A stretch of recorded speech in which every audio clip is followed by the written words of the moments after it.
हेलियोज India के chief investment officer Dinshaw ईरानी साहब हमारे साथ कार्यक्रम में हो रहे हैं शामिल। दिनशो सर, बहुत बहुत स्वागत है आपका। धन्यवाद समय देने के लिए। सर, शुरुआत ग्लोबल मार्केट से करते हैं। सर, समझाएं जरा, मूड माहौल कैसा है अमेरिका का, दुनिया भर का? थोड़े से रुक भी रहे हैं, थोड़े से चल भी रहे हैं। आधे लोग सोचते हैं कि अब ब्याज दरें बढ़ना खत्म होने वाली है, आधे लोगों का अभी भी मानना है कि नहीं, मामला अभी सब ठीक नहीं हुआ है। आप बताएं सर, क्या संकेत लेने हैं वहाँ से, क्या डायरेक्शन लेना है?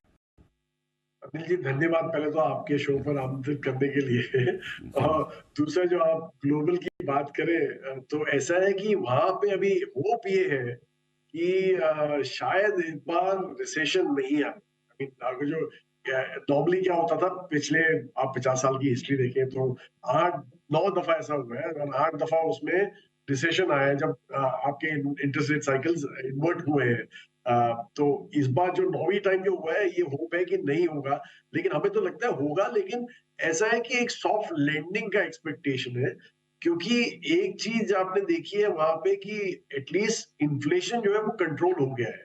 सर्विस इन्फ्लेशन इन्फ्लेशन जो है वो अभी भी थोड़ा आउट ऑफ कंट्रोल है, लेकिन होप यही है कि हो जाएगा। इसलिए हमें लग रहा है कि प्रॉब्ली जो हाई इंटरेस्ट रेट्स है वो मेंटेन रखेंगे फॉर अ लॉन्गर टाइम। इसलिए हमें लग रहा है कि अभी पहले हम सोच रहे थे ईयर एंड तक कटाई चालू हो जाएगी इंटरेस्ट रेट की, लेकिन अभी ऐसा नहीं लग रहा। अभी लग रहा है कि सेकंड क्वार्टर अगले कैलेंडर ईयर का जाके कुछ थोड़ा कटना चालू होंगे इंटरेस्ट रेट। सो एक तो वो पॉजिटिव है।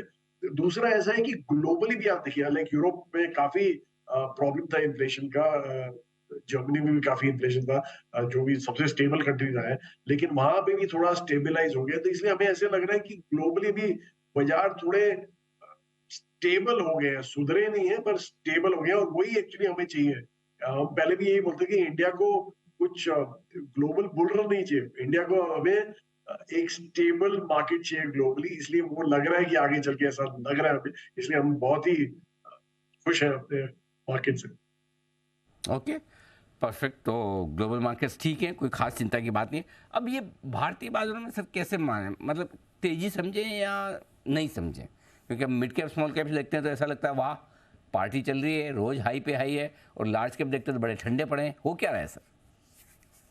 जी, ऐसा है कि एक्चुअली आप देखें तो जो रैली आती है मार्केट में, पहले तो लार्ज कैप से ही ड्रिवन होती है और उसके बाद आपके मिड कैप स्मॉल कैप में तब्दील हो जाती है।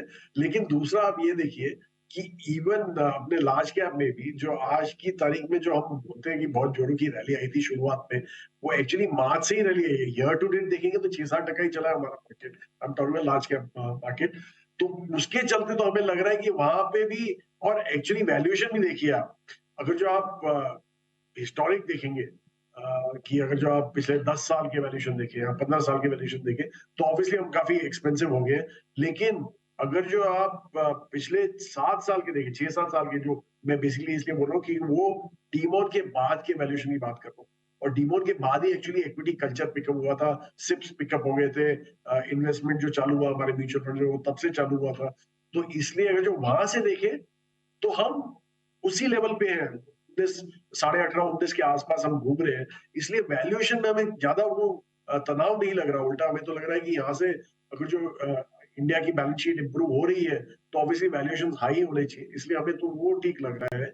तो इसलिए हमें कोई चिंता नहीं है यहाँ पे। और दूसरा जो आपने बोला कि मिड कैप स्मॉल कैप का, अभी ऐसा है कि एफआई का फ्लो जो है वो काफी करोड़ों का आना एक्सपेक्टेड आ तो रहा ही है, लेकिन आना भी एक्सपेक्टेड है, क्योंकि एक तो रीजन में चाइना थोड़ा काफी हल्का हो गया है।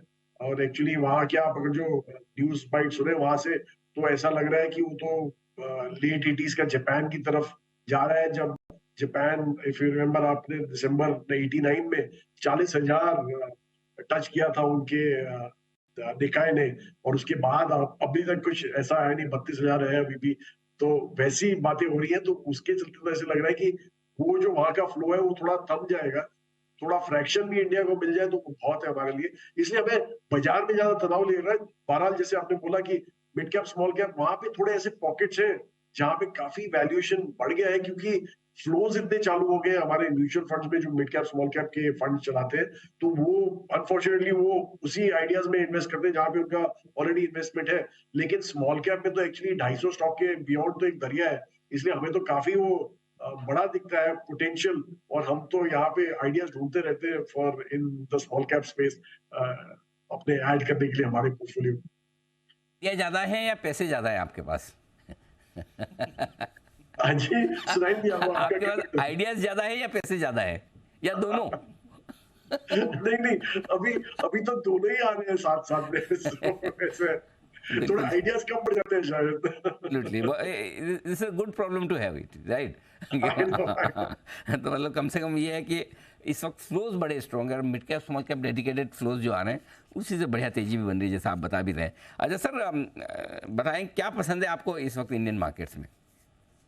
जी देखिए, हम तो पहले से ही बोलते हैं कि अगर जो आप लाइक हमारा तो यही कहना है कि नॉमिनल जीडीपी आपकी ग्रोथ 10.5-11 के आसपास रहेगी, और अगर जो वो कायम रहेगी, तो आपका इंडेक्स जो नॉर्मली जीडीपी से थोड़ा ज्यादा ही ग्रो होता है, क्योंकि वो जीडीपी रिप्रेजेंट करता है लेकिन मोर एफिशिएंट होता है जीडीपी से, तो इसलिए 13-14% इंडेक्स ग्रोथ होना चाहिए आपका।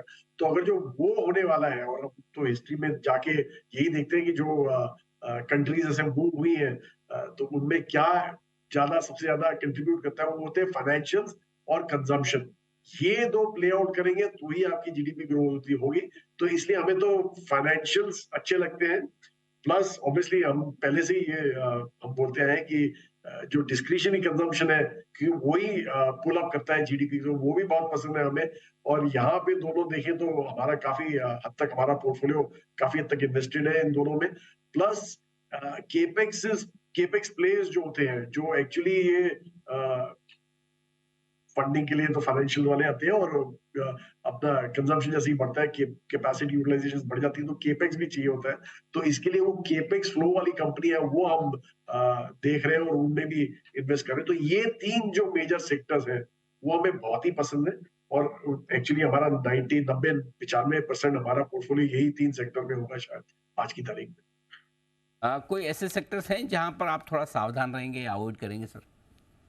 जी, बिल्कुल, बिल्कुल, क्योंकि जैसे मैंने बोला कि ऐसे पॉकेट्स तो हमेशा आते हैं मार्केट में, जहाँ पे आपको बिल्कुल ही वैल्यूएशन एकदम स्ट्रेच दिखते हैं, और वो पॉकेट्स हमें नॉर्मली ऐसे लगते हैं कि जहाँ पे एक तो कंपनी में ग्रोथ रेट ज़्यादा होता नहीं है, सब पार ग्रोथ होता है, जीडीपी से भी पार होता है, मतलब एज़ इन जैसे हमारा नॉमिनल मैंने बोला कि हमारा इंडेक्स एक्सपेक्टेड है 14% ग्रोथ, और उससे कम है और वैल्यूएशंस 70-80 के हैं, तो वो तो डेफिनिटली अवॉइडेबल स्पेसेस हैं। एक जो मेरे दिमाग में आती है वो तो पेंट्स ही है ऑब्वियसली, जहाँ पे इतना ज्यादा स्ट्रेच हो गया है और वॉल्यूम ग्रोथ दिखता नहीं है वहां पे, रादर वैल्यू ग्रोथ दिखता नहीं है ज्यादा वहां पे, और कंपटीशन भी बिल्ड हो रहा है, तो वो स्पेस एक अवॉइडेबल है। दूसरी जो आउटसोर्सिंग, जैसे मैंने बोला कि इंडिया इटसेल्फ इतना बढ़िया ग्रोथ देखने वाला है आपको फ्यूचर में, कि आपको कोई आउटसोर्सिंग प्लेस देखने की जरूरत ही नहीं है, क्योंकि इंडिया में आपको इतना बढ़िया ग्रोथ दिखेगा। तो इसलिए वो अवॉइडेबल है, और वहां पे भी थोड़े वैल्यूएशन जरा स्ट्रेच लगते हैं, जैसे आईटी स्पेस हो गया, और जो प्री कोविड और पोस्ट कोविड देखे, तो वैल्यूएशन तो कोई 30-35% प्रीमियम पे है, लेकिन जो ग्रोथ रेट है प्री कोविड से आधी हो गई है अभी पोस्ट कोविड में, तो इसलिए हमें तो वहां पे भी इंटरेस्ट दिखता नहीं है ज्यादा। तो ये सब स्पेसेस है जहाँ पे अवॉइडेबल हो सकते हैं।